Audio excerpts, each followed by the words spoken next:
I grew up in Philadelphia and went to the Baldwin School for Girls. I read a lot of books because basically I grew up in my mom's rare bookstore.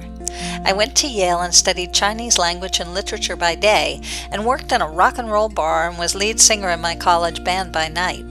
I graduated, moved to New York City, and my first job was at the Time Incorporated Library as a fact checker. Then I became assistant publicity director for Sports Illustrated magazine and wrote lots of press releases and prepped football players and beautiful swimsuit models for press interviews.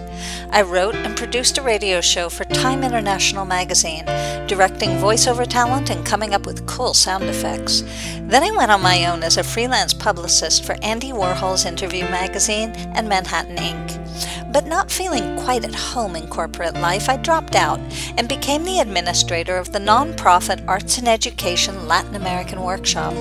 There, I produced over 300 concerts and art shows, ran the Spanish language school, and created Spanish curriculum for hospitals. I also sang in a Latin band. I researched fine art for prize-winning textbooks, consulted at Non-Such Records, and I was New York location producer for CEDECOM of Spain. I produced my very first CD, La Mecánica del Amor, with Sony development producer and songwriter Papo Heli.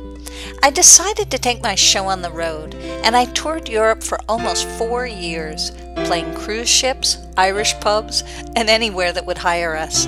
We recorded a CD in Germany. I came home to the USA, and after I found the love of my life, I kept teaching Spanish, being a translator, and yes, I still like to make music. What's next? Stay tuned.